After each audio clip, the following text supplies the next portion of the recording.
যদি বিশ্বনবীর তরিকা অনুযায়ী নামাজ পড়ে জীবনে কোনো রোগ তাকে স্পর্শ করবে না। সুবহানাল্লাহ বলেন। নামাজের ভিতরে সব রোগের ঔষধ আছে না নাই? একটু ভালো করে নামাজ পড়ে দেখেন, 2 রাকাত নামাজ পড়েছেন আমার নবী, সারা রাত কাটিয়ে দিয়েছেন।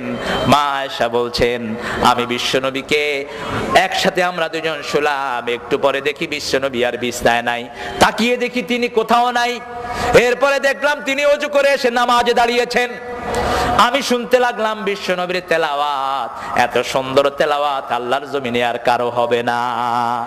আমার নবী যখন তেলাওয়াত করতেন কাফেররা এসে বাড়ির চারপাশে ঘিরে থাকতো, সেজন্য আমার নবী বলতেন সুর করে যারা সুন্দর করে কোরআন পড়ে না এরা কখনো আমার উম্মত হতে পারবে না। কোরআনের মজাই হলো তেলাওয়াত। কোরআনের মজা কি?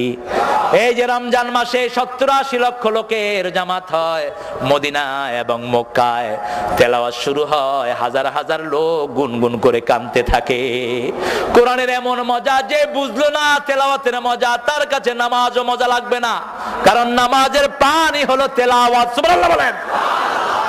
বিশ্বনবী তেলাওয়াত শুরু করলেন, করতে করতে সূরা বাকারা শেষ করলেন। মা আয়েশা ঘুমিয়ে পড়লেন, আবার জাগলেন, দেখলেন বিশ্বনবী বাকারার শেষ আয়াত পড়ছেন আর দরদর করে চোখ বেয়ে বেয়ে পানি ঝরছে। আবার আল্লাহকে বলছেন আল্লাহুম্মা হাসিবনি হিসাবাই, হে আল্লাহ আমার হিসাবটা আপনি সহজ করে দিয়েন। নামাজ শেষের পরে মা আয়েশা জিজ্ঞেস করলেন ইয়া রাসূলুল্লাহ কেন হিসাব সহজের জন্য আপনি দোয়া করেন? আল্লাহর হাবিব বললেন এই দোয়াটা এই জন্যই করি যাতে আল্লাহ বিনা হিসাবে জান্নাত দিয়ে দেয়। কারণ আল্লাহ যদি কারো হিসাব চান, আল্লাহর কাছে হিসাব দেওয়ার ক্ষমতা দুনিয়াতে কারোই। এজন্য আল্লাহ বলেছেন ডান হাতে যার আমলনামা দিবেন বিনা হিসাবে আল্লাহ তাকে জান্নাত